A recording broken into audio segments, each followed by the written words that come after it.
Ladies and gentlemen, esteemed judges and fellow debaters, today we stand in support of an active promotion of slum tourism. This concept, often misunderstood, holds an immense potential to bring positive change to both in the life of impoverished people and in the attitude of the society as a whole. First, our first reason is better life quality for the people in impoverished area. Firstly, the impact of promoting slum tourism extends beyond the economic investment. It can catalyze a comprehensive transformation of marginalized communities. Increased tourism often prompt local authorities to prioritize public safety measures, not only to protect tourists, but also to enhance the security and well-being of the residents. This could involve the deployment of additional laws, enforcement personnel such as police and security guards, and also implementation of public policing initiative and the establishment of neighborhood watch program. By creating safer environment, slum tourism can foster a sense of security and stability, enabling residents to pursue opportunities for personal and economic growth with greater confidence. Moreover, the establishment of more community centers and social support structures represent a fundamental aspect of the benefit of slum tourism. These centers serve as vital hubs for delivering essential services, such as healthcare, education, and vocational training to residents of impoverished areas. Through increased tourism, local government and charitable organizations are incentivized to expand these facilities in providing residents with greater access to the resources that can uplift their lives. Furthermore, community centers can also serve as platforms for fostering social cohesion and empowerment, facilitating for the formation of grassroots initiative and collective effort to address pressing community needs. Additionally, the improvement of transportation networks spurred by slum tourism have far-reaching implication of impoverished community. In its transformation infrastructure not only facilitates the movement of tourists, but also opens new opportunities for the local residents. Improved access to transportation enables individuals to commute more efficiently to work, access essential service, and participate in social and cultural activities. And our second reason is increasing empathy for the people in the certain area. In addition to the tangible impact of infrastructure and service, slum tourism possesses a transformative power to increase empathy and understanding towards impoverished communities. When individuals from more privileged backgrounds immerse themselves in this environment, they gain first-hand insight to the challenge and resilience of those living in poverty. This experimental learning fosters a deeper sense of empathy and solidarity, motivating tourists to take action to elevate the amount of donation and decrease the poverty through charitable donations, volunteerism, and advocacy. Moreover, by breaking down the barrier between the different socioeconomic groups, slum tourism helps dispel stereotypes and stigma related to the poverty, and fostering more and compassionate and inclusive society based on mutual respect and understanding. In conclusion, promoting slum tourism represents a multi-phased approach to addressing poverty that goes beyond mere economic development by catalyzing investment and infrastructure and service, fostering social cohesion and empowerment, and stimulating empathy and understanding. Slum tourism has the potential to uplift impoverished communities and create a more equitable and compassionate society as well. As we embrace the transformative power of tourism, let us strive to harness its benefit that slum tourism can give us. And I'm proud to propose. Mr. George, I would first like to start my speech by rebutting to the Prime Minister's points. First off, the Prime Minister said that once there's slum tourism implemented in the slum areas, there will be healthcare, residence, and transport system development in those areas. However, this is very unlikely to happen because in order to keep profiting off of this slum tourism system, they'll have to keep these areas as slums. And I'll explain this further in my argument. And even if we accept that how the prime minister claimed that there will be new opportunities for the slum children is also wrong, and now because they will be too dependent on this slum tourism mechanism, and I'll explain this. I'll also explain this further in my argument. First off,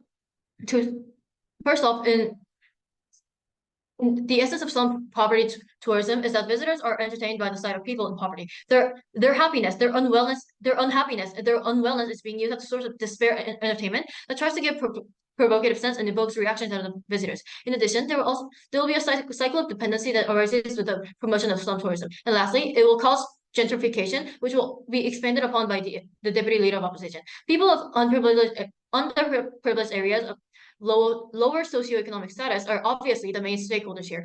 They are the ones that are demoralized and given the mindset of only serving rich people. In addition, the tourism industry is very volatile and reliant on external factors.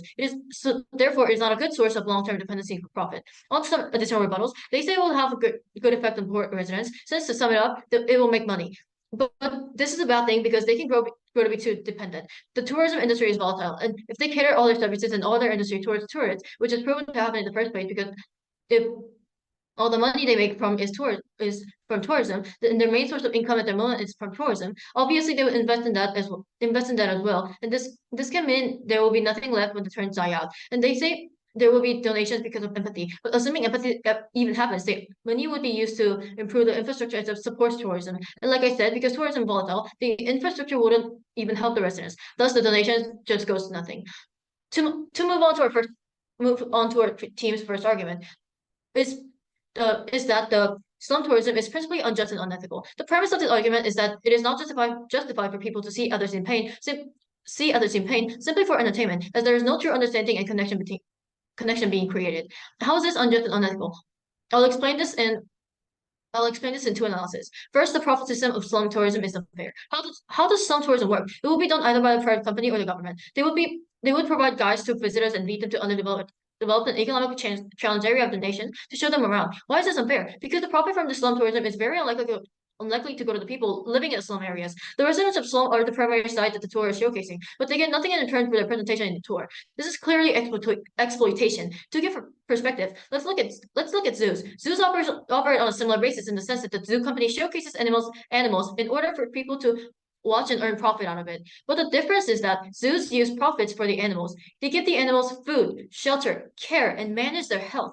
However, in the case of slum tourism, this does not happen. You might argue that if slum tourism is done by the government will allocate these funds in improving the living conditions of the slum areas. However, this is extremely unlikely to happen because the actor is earning profit from slum areas without giving them anything. They have no incentive to help the people, just to lose their source of profit. Because of the profit, the actor of slum tourism will refuse to forward their profit to help slum tourism. So this system is very unfair.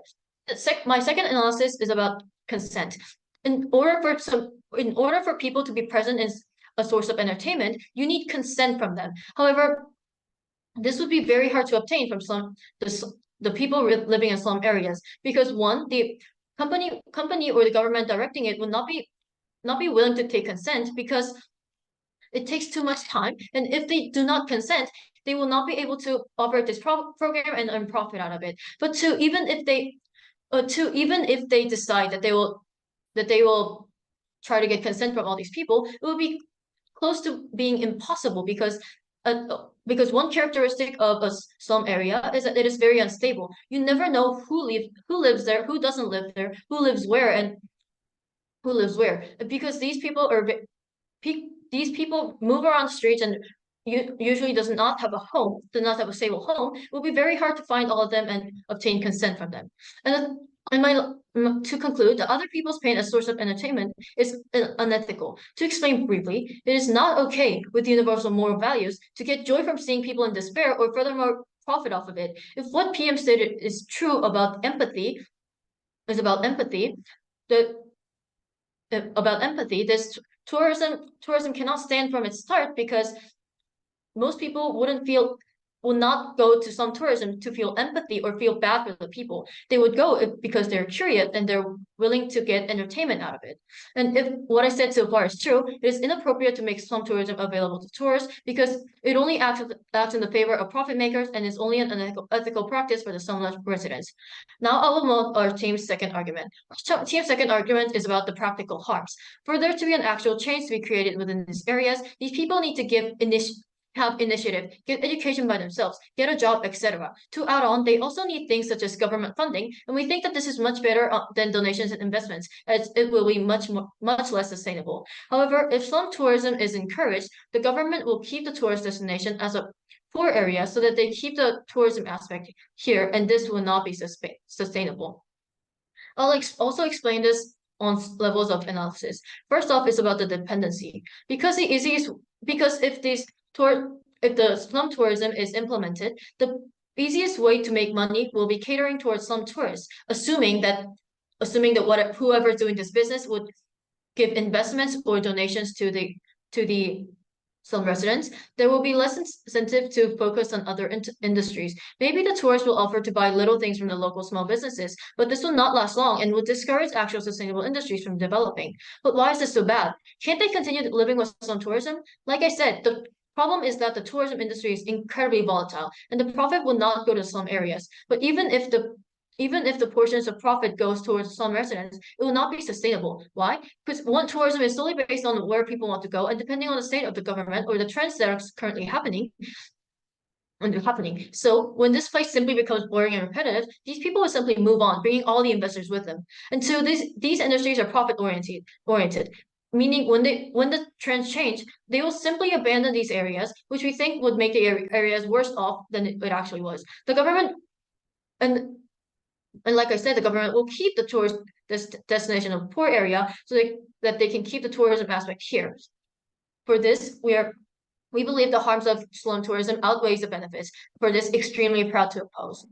Before moving on to our third argument, I would like to rebut what the previous speaker said. We have two rebuttals. First of all, the government does not care about these people. They don't have any money due to lack of support. Tourism may be not only way that they could earn money, and even if it may be a short term, it will give them money. Second, the profit comes from the money that the tourists that buy products. We're not suggesting that the government will give money to the citizens. Now I'll move on to our third argument. Our third argument is that it increased in the economy of poor areas. Rich people these days don't know much about the lives of poor people. So at first, many people will ignore it, thinking that it is just poor and difficult. However, because there are such cases, it is good to experience the life of poor person to understand how difficult it is and whether there is anything you can do to help. If you realize it, it is good to spend a lot of money and donate a lot as you go through such experiences and understand how difficult the lives of poor people are. Some people may say that no one would want to make money that way, or that it would make the poor so miserable. However, poor will do anything to make money. So first of all, economic uplift in poor areas. One of the primary arguments in favor of promoting slums tourism is its potential to stimulate economic growth in impoverished regions. Proponents contend that increased tourism leads to greater consumer spending, and visitors patronize local businesses, buy souvenirs, and engage in various activities. This influx of revenue can significantly benefit the local economy by creating jobs, increasing demand for goods and services, and fostering the development of infrastructure. Second, more customers will have more employment. Central to the economic rationale for slum tourism is the idea that more visitors translate to more customers for local businesses. This surge in demand can prompt entrepreneurs to expand their operations, hire additional workers, and invest in enhancing their products or services. As a result, unemployment rates may decrease, and individuals in the community can find gainful employment opportunities, thereby improving their financial stability and overall well-being. Third, development cascade. So furthermore, the positive effects of slum tourism are believed to extend beyond immediate job creation. The presence of tourism can catalyze the growth of ancillary industries such as hospitality or transportation and entertainment, or store, shop, hotels, or transportations and more. Additionally, as local business flourish and generate higher revenues, there is a ripple effect that stimulates further development. New shops, markets, and amenities may spring up to cater to the needs and preferences of both residents and tourists, contributing to the overall advancement of the area. So what have I said so far? First of all, development cascade, more customers, then more employment, economic uplift in poor areas, and that rich people needs to experience the life of poor person to understand how difficult it is and whether there is anything that rich people can help. So because of these reasons, we agree on this motion. This House supports active promotion of slum tourism. Thank you. We would rather have more diversified industries in the lower socioeconomic status areas. Although we won't have the short-term benefits of tourists coming in, we also won't have the lack of safety net when the tourism dies out and these areas have no other industries but to cater to the tourists. So before going on to our third argument about gentrification, onto some direct responses and rebuttals. Side government failed to provide any mechanism as to how tourism will be sustainable. In fact, even they said that even if it's not long-term, it still makes money. So here we can justifiably assume that Psy government is thinking only short-term. Their only benefit right now is this, that there will be short-term economic growth because of slum tourism and slum tourism only. But judge, the truth is that trends in tourism can change frequently. It could also be affected by pandemics or other factors, as we ourselves saw with COVID-19 and how it affected everything from small businesses to huge areas reliant on tourism.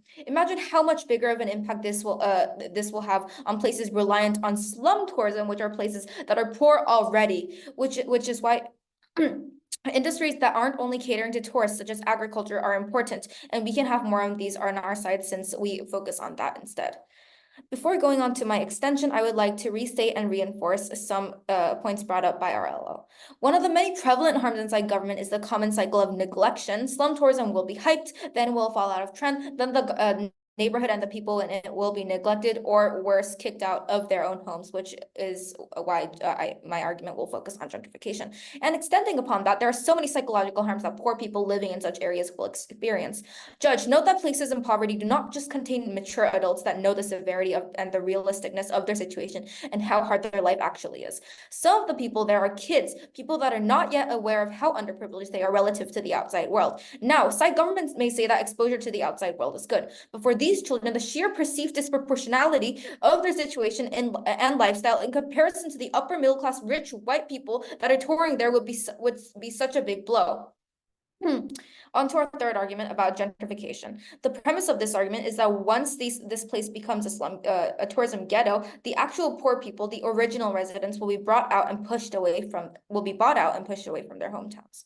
So onto our first layer. First, we need to expand upon how gentrification works and begins in the first place.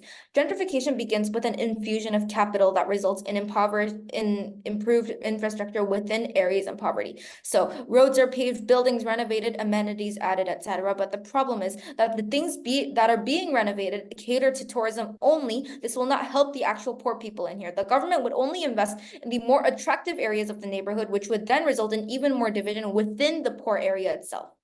So on to second layer on competition. This is kind of an extension on our first speaker, but essentially tourists and tourism companies are inherently selective in their destinations. They gravitate towards areas that are not only visually appealing, but also perceived as safe and comfortable, as obviously this is where tourists like most.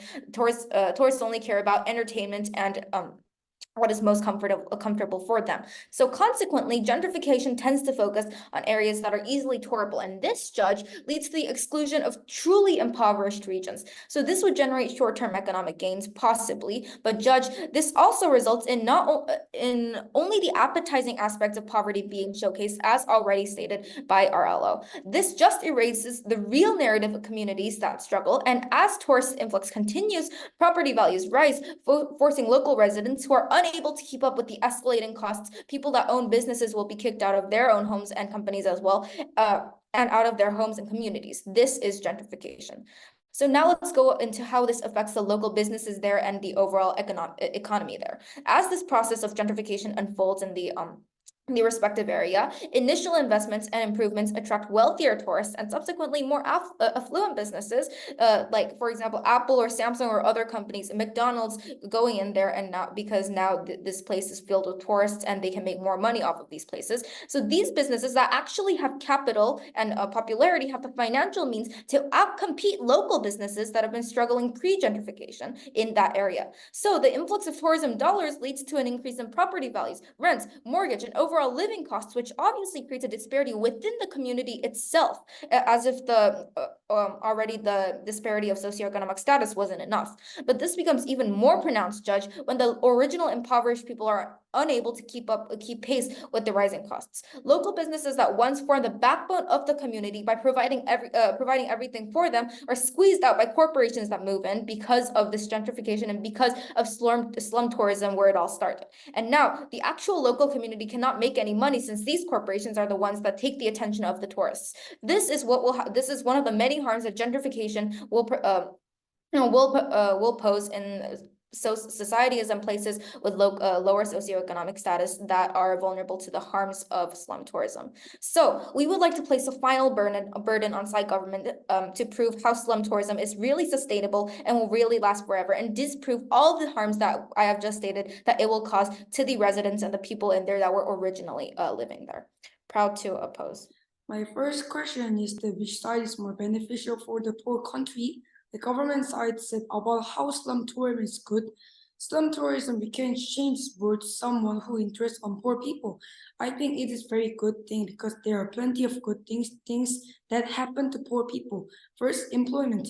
Let's say rich people go to some poor country and that country's stores, shops, hotels, transportation stores, like these things get benefit because rich people use their money to look around the place. They just sleep, eat, and move. So normally these shops earn money. And when they rent their that poor place, it became famous because rich people, one of the group that have lots of influence to society. So now other people will try to go that place because some of people are still having interest on poor people. And also when that people became famous for touring, there will be tourism sites. Or when someone got killed or got stolen by there, will someone go? No. So there will be police to protect tourists, and also police can protect the poor people. Second, that country will not get ignored anymore from global. Most of the poor countries can't say their opinion well, and they always got ignored from bordering countries. But now that poor country got spotlight and became a country that can tour. So now other countries cannot ignore them easily. And third reason is that other people will have empathy for the poor people. Now all of the people learn on opposite side of our children is getting pain and hard works, but they just saw in TV show, so it is not very good resources to really pull up empathy from citizens. But when they really go to the poor country and saw really some baby mom carrying and do hard works to get very little bit water, and really people will get empathy because they don't start a tourism with a moral mind, but they are human, so feel empathy. And rich can do much donation or give much resources, and people will send a lot of donation too. And now I'll talk about what opposite side said. Opposite side said people is just curious about it and not really want to help them, so it is disrespectful for the country and poor people. But I think they will not think like this. Poor people will not think like this because When we think about that you are living in poor country and when someone come and just became shocked and your family can earn money to save their children, the really poor people didn't like this. No, there are no situation to earn money from them. Maybe their mindset is that they want to earn money, even they beg money to rich people because they should carry their family. They should feed their children. Is there other better situation that they can do? No, even government didn't care them. I think so. I don't think so. And also, opposite side said rich people were going to start and feel joyful, and talking this to entertainment is unmoral thing. But I don't really think like this because same as I already mentioned, do you think poor people really care they are feeling joy or not when they earn money that can feed their family from them? I don't think so because government already really don't care about lots of poor people and they don't have any situation to live and feed their family. And also when the rich people comes and really saw that person who have a baby looks like skeleton and carrying a two baby with that body and working, do really rich people feel joyful? No, there are also a person. Rich people is one of the person, not a devil. Even the first interest starts with curious, they will feel empathy. And rich people can be a very good resource for poor people because they have lots of money so they can donation very well. And opposite side also said, no, opposite side also said they're just thinking about short term. We are just thinking about short term, but I want to say we are considering a long term. Do you think a tourism is suddenly success? No, it will grow up little bit and little bit and little bit. And also it'll be famous little bit and little bit. So the poor people will earn money little and little, yeah. Thank you for listening. First, I would like to make a few clarifications regarding our side and why our side took the debate home. First, we believe that government didn't fully rebut points in today's debate to prove why and how poor areas will eventually develop and did not prove their mechanism of how communities will be able to improve their financial stability, when our side has previously proven the sophisticated mechanism explaining how locals will be kicked out, which I will get further justify in my next class. Second, moreover, our side is not stating that there will not be any short-term benefits, such as employment and slums will be temporarily recognized, but believe that it is extremely important to weigh the short-term economic growth and the realistic side, while government just neglects this and is unable to realize this in today's whole debate. Moreover, the slum tourism is not growing little by little, but it grows at an exponential rate with a high apex of people just rushing into the slum tourism and then just fading away in a fast rate because it's just kind of a trend. The first question in today's debate is, will slum tourism lead to economic benefits for poor areas? Government side claims that the increased tourism will lead to locals making more money, which can be beneficial, and that people are able to contribute to social benefits.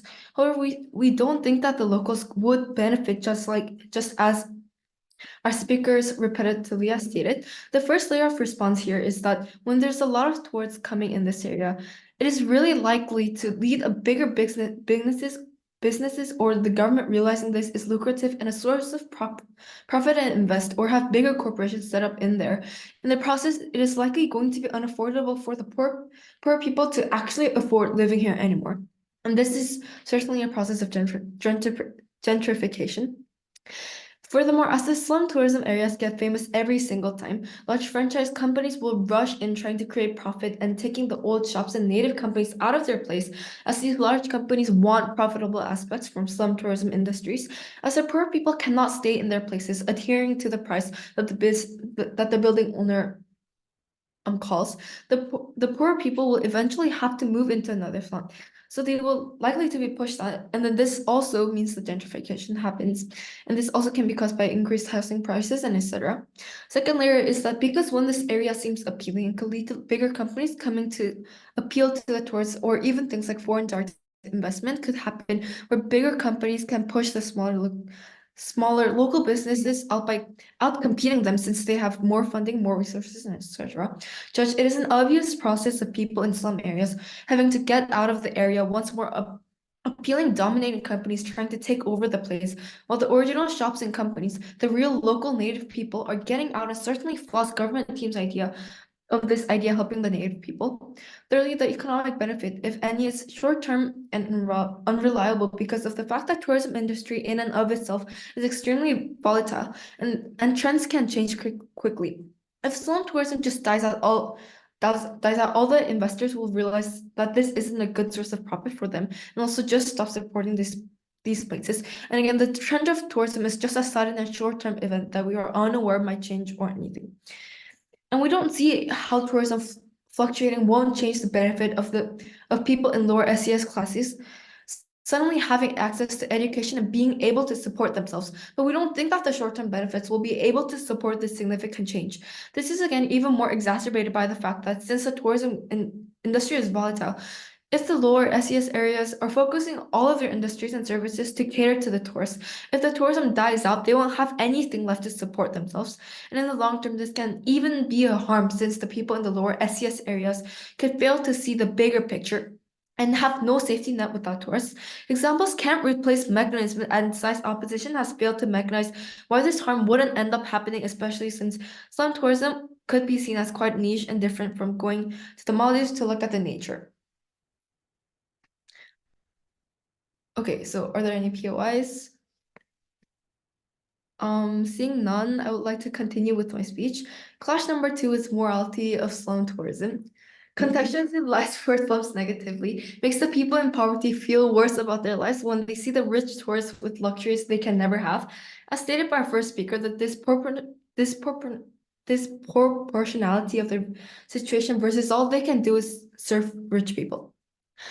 Few layers of analysis. First, the action of endlessly seeing rich tourists with luxurious products only causes depression and hopelessness as while they are sitting in the streets trying to sell whatever souvenir or product they have when looking at white people to come around wearing branded clothes with phones, taking videos of them, staring at them with pettiness. Only thing that will result from this is the depressive state that will only create an endless vicious cycle of these people in slum tourism having to be suffering in depression. Second layer of analysis, depression leads to self-disapproval and certain loss of hope. When people stare at them, experiencing and watching rich people being in more than many kilometers after them in the social hierarchy in terms of materialistic and localism standards, creates the people in such slum tourism areas to have self-disapproval within themselves, only discouraging them to earn money and thrive throughout the world when they can really maintain. Third layer of analysis, it is just immoral at the first place because we're getting the rich people to look at poor people struggling and in pain just for entertainment, just like how Sally and Jean stated in their previous speeches, that within these privileged tourists, these people hold perpetrators of things like colonialism that directly plays a part in causing these areas to be poor. Moreover, we prefer the government alternatives that are not versatile rather than slum tourism, as the analysis resulted above. Therefore, I'm happy to oppose. Mr. Judge, I would like to summarize today's messy debate in 2 points of collision. And to explain why it was messy, first, Gov failed to set their version of the world. They did not clarify the actors of slum tourism or how slum tourism would look like, and therefore had a poor mechanism. And 2, the government failed to engage or rebut with several points that opposition made and abandoned the statements. I will explain this further in my points of collision. Our first point of collision is slum tourism would slum tourism benefit the slum area or not? The government claimed that the facilities aiming to cater to tourists, like police stations for their safety, souvenir stores, and other small businesses and other healthcare things will be implemented into the slum areas. However, as opposition, we proved that the nature of tourism is volatile and these facilities only created to cater to the rich people and tourists would be gone in short term, and this would be more harmful than it was. And however, I'll continue on with the addition and extend this argument. First off, we already proved that there is no incentive to get rid of the source of profit because they earn profit from the slum tourism because people are willing to come watch the slum areas to see poor people. And 2, in addition to that, we already proved that the gentrification will happen and it would not be beneficial for the will not be beneficial for the slum areas. And the government also stated that the tourists will buy from small souvenir businesses and create new job opportunities. However, we proved that facilities will not develop. Why? Because the point of slum tourism, like I stated, is to view poor people. If the slum area looks developed, there's transportation, there's hospitals, there's police to keep the area safe, it ruins the aesthetic of poorness. So there's no point of people coming to slum areas. So slum areas didn't look like slum areas. Now I'll move on to our second point of collision. The second point of collision is whether is slum tourism principally justifiable? As opposition, we said that unethical. It is very unethical in the sense that it turns people suffering into entertainment sources while not rewarding them with anything. However, the government claimed that it is justifiable because it brings in profit, and the people feel empathy and upward donation, and the poor people will like it because they'll do, to directly quote them, the poor people will do anything for money. However, this is wrong on two analysis. First, empathy does not lead to actions. Just because you feel bad about a certain group of people, it doesn't necessarily mean that you'll actively promote their well-being, especially considering the characteristics of some tourists. They're here to observe poor people and their living conditions. And it is also possible that they just want to feel superior over these people. And because of this will not lead to any actions because the empathy they feel would not be greater than how much would not be so great that they would not be so great. And secondly, about the poor people being happy to make money, we proved that they wouldn't, or we already proved that the poor people will not earn profit out of slum tourism. But even if we accept that they earn money, they are accepting their objectification and stereotyping as this miserable slum people. And this would significantly harm their sense of self and hinder any possible development because they'll keep thinking of themselves as a poor, helpless, miserable slum people who are not able to make anything meaningful, and therefore there will be little to no developments in slum areas. We proved our points in both points of collision, and therefore take today's debate home. Extremely proud to oppose. Okay, first, let me sum up the opposition's claims. The opposition stated that the house price will increase, too much development, and when tourism runs out, the people will be harmed. People feeling depression due to economic differences, and also rich people just watching the poor for fun. Well, let's say this all counts, and this all happens as in their world in the best case scenario for them. However, what will still be true is that due to the tourism, there will be new facilities. For example, in Africa, where water is so rare, when suddenly people come for slum tourism, there will be water facilities where people could get water and fresh water supplies, which shows how when the facility, well, even if we consider all these negative things that might happen, when the facilities improve, well, for example, people in Africa can get access to fresh water. And also, what is the opposition side actually missing? The only one thing that the opposition side is actually missing is an alternative solution. They did not give any other solution for the people living in the poor area. Well, let me tell you what. When there is no slum tourism, there will still be poor, super poor. And also, for example, let's take Africa and poor areas in India, for example.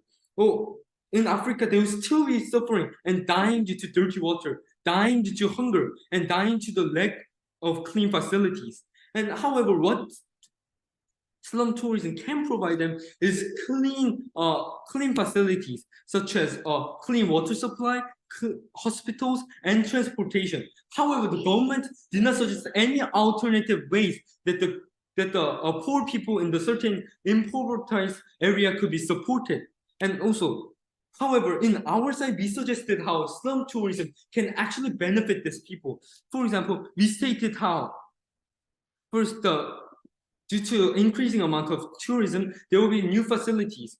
As I mentioned, for example, in Africa, there will be clean water supplies, and in other impoverished areas, there will be medical facilities as well, and also police in order to prevent crimes. This is clearly good, as the people living in the area are dying due to hunger, dying due to lack of clean water. And our solutions of slum tourism clearly fixes all of the problems, while the government side clearly suggests how they leave the poor people poor and let them die. And also, second, they stated how the rich people will just come to watch poor people for fun. And basically what the opposition is stating is that every rich people is a psychopath. Well, this is clearly not true. When you watch the TV and see an advertisement of a poor country and poor people dying due to hunger, and when you see that, do you just laugh at them or just see them as something to make fun of? Well, you do not. You feel empathy for them. And this clearly suggests how the opposition does not have any claim to support their idea that the rich people will not support the poor people. Instead, in the opposite, rich people will see the poor people and they want to support them because they are human and they actually feel empathy as they have a heart, unlike the opposition is stating. And also lastly, economical development. Even though we may agree house price may increase, it will not increase that dramatically that all of a sudden people in the poor areas we just have about $1. Well, let's just say they need to pay $100 for a house, suddenly have to pay about $1,000 or $10,000 for a single house. Well, this kind of development will not happen because all developments are slow progress, which means that as the economy improves, the people living in the area have more jobs, which means that they will also have more income as the prices increase, which means that they will not be dramatically suddenly damaged or something. And also, when there's more facilities, actually the tourism will increase. Because why is people not doing slum tourism? The reason being is that because of the lack of facilities. However, if there is police and medical facilities, this shows clearly how more people will feel safe to visit a certain area.